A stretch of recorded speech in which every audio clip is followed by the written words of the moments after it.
Hi, my name is Jack Wallen, and I'm here to talk to you about something that I think everyone needs to hear, regardless of what you do in life, personally, professionally, creatively, whatever. So last night, I was watching the first game of the Pacers-Knicks series, in which the Pacers were robbed of their victory by the refs. But hey, I'm not bitter. Maybe I am, just a little. Anyway, prior to the game starting, they had their usual pre-game discussion with the old retired NBA pros. And Charles Barkley said something that really stuck with me. He said simply, just shoot the ball. What was he talking about? Well, what he was talking about was, for example, a player like Miles Turner on the Pacers, his shot may not be going. He may be shooting up threes and they're just not falling.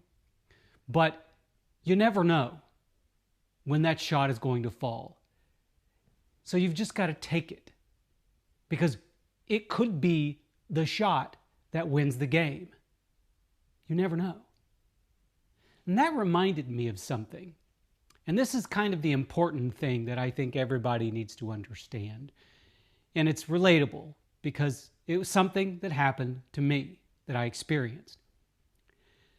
So you all know about the Super Secret Project, which is no longer called the Super Secret Project. Now it is the Me and My Muse staged adaptation. Ooh, yeah, I said it.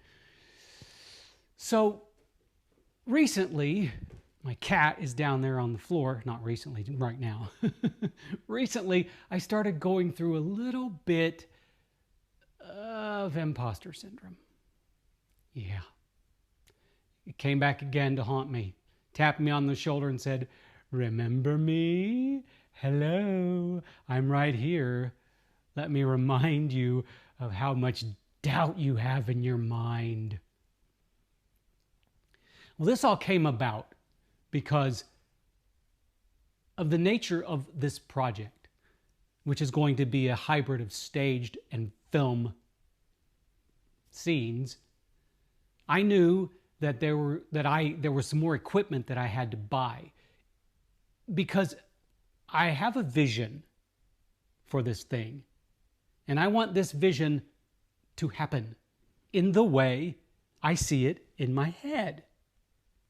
Now, I've already spent way too much money on film equipment. I did that back when me and my friend were going to film Me and My Muse as a TV series. Cameras, lighting, mics, autofocus units, you name it. I have spent a lot of money. Oh boy, a lot of money. But at the same time, I started practicing again with my camera. Now, this isn't, when you think camera, you think maybe your phone, or you may think a little DSLR handheld camera, but that's not what I'm using. I'm using a cinematic camera, a Zcam E2 F6 with mica lenses and quite a bit more equipment that is all attached to this cage on this camera, and it is heavy. So the other day, my wife asked me if I would use my camera and walk through the yard, because my wife has spent an inordinate amount of time to make our yard look beautiful, and boy, does it ever. It is a little paradise. And she wants to share it with people who can't be here to see it in all of its glory at this time of the year. So I took my camera off my tripod and said, I'm going to make you some nice film that can show this off to everyone. So I started walking around and I started filming it, and very quickly my hands and my arms started getting tired because this beast is heavy, and obviously it was shaky, because the gimbal that I bought a while ago when I thought I was going to be doing this whole thing can't handle this camera because it's too heavy. So I knew that if I really wanted to get the filmed aspect of Me and My Muse to look the way I want it to, I was going to have to use some sort of gimbal, because not every scene can be handheld, and not every scene can be done on a tripod. Some scenes are going to have to be in motion and need to be smooth. So guess what? I had to buy another gimbal, one that would hold the weight of this camera. And when I was processing the idea of spending yet more money on this equipment, this thought came into my head. Why bother? Yeah, why bother? And that was followed by, you don't know if. And I'm sure that you can finish that sentence. You don't know if this thing is even going to happen. And it made me doubt myself. It not only made me doubt the purchase of this new equipment, it made me doubt my ability to make this whole thing happen. Thank you, Bijan, for just zooming by. A cat with the zoomies and a camera is not a good combination. Let's see if I'm still in focus, and the camera moved on me because Bijan wants to be Bijan. Anyway, so I doubted it, and I hesitated, and I thought maybe I just shouldn't buy this extra equipment, and if it happens, I'll just make do, and it just spiraled out of control. And then I finally said to myself, if I don't do this now, it might never happen. And if I don't set myself up for success out of the gate, it's going to be problematic. And if I don't do this, I will have to live the rest of my life with regret. And that's not something that I think I ever want to do, because I have enough regrets in my life, and I don't want to compound them with regrets for not doing a creative thing that I believe so strongly in. In other words, I just have to shoot the shot. It may make it in the basket, it may not. But if I don't shoot the shot, I will never, ever know if it could have been a two-pointer, a three-pointer, a game winner, or whatever. So here's what I have to say to you. You're going to run into doubt in your life. You're going to smack your head against that wall multiple times. And when you do, you should stop and remind yourself that if you don't do that thing, you will have to live with regret. If you don't shoot that shot, you don't know if it'll ever go in.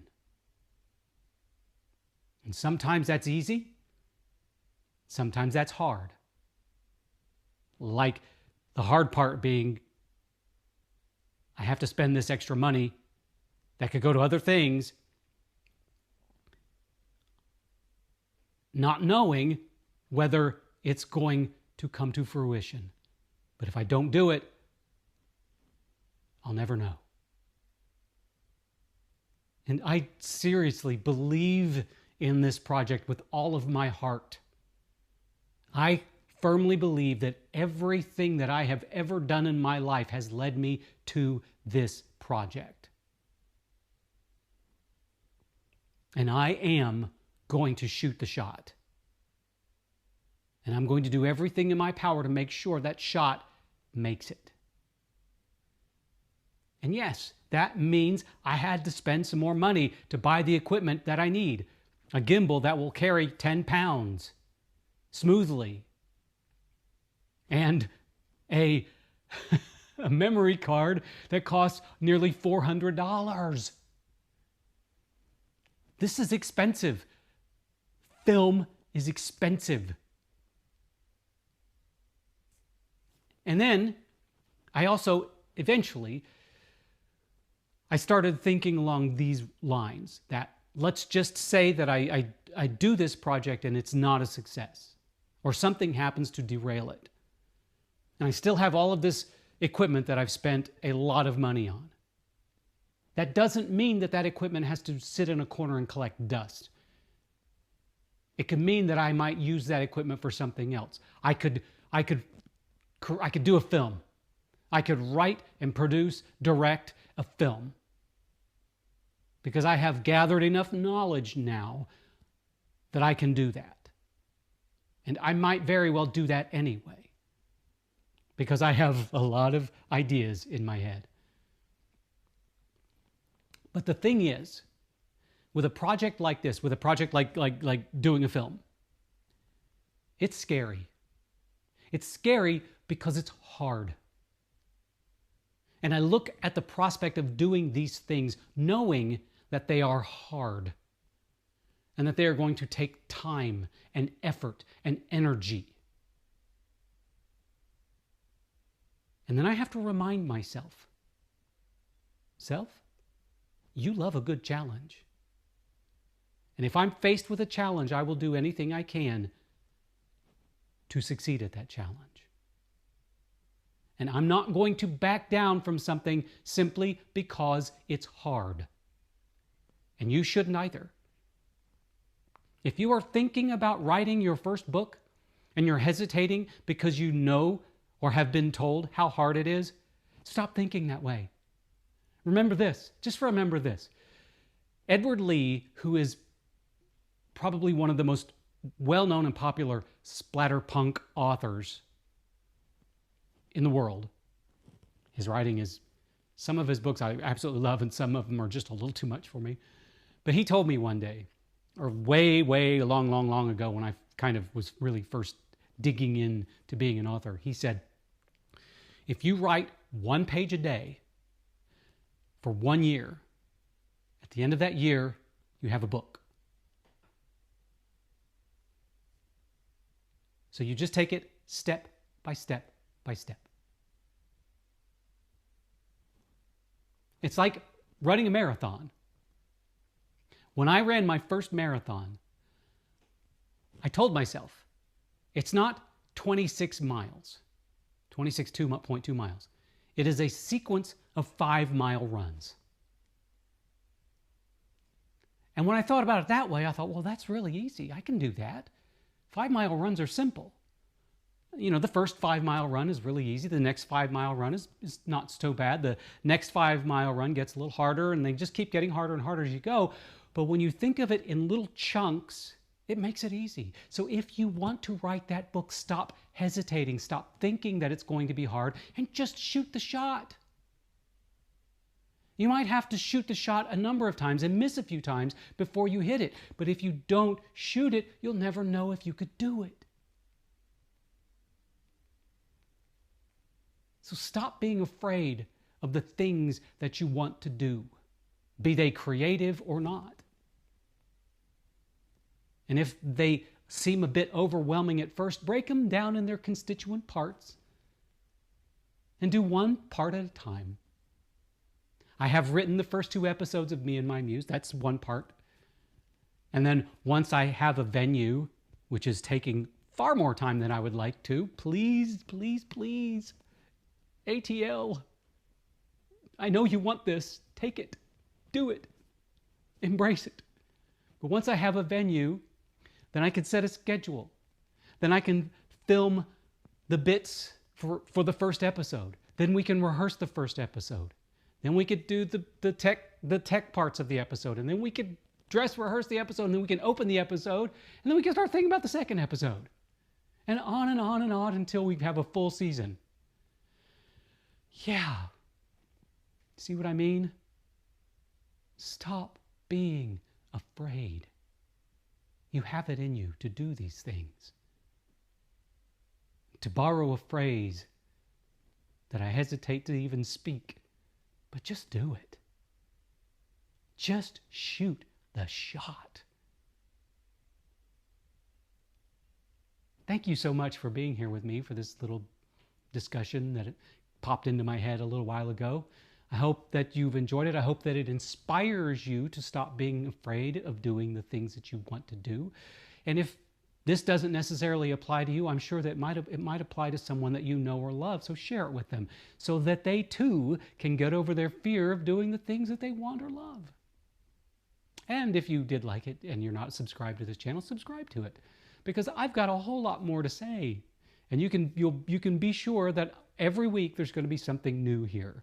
Hopefully something new that will inspire you or at least entertain you for 20 minutes or so. Anyway, I hope you, your friends, your loved ones, and even your enemies, I suppose, have a wonderful day.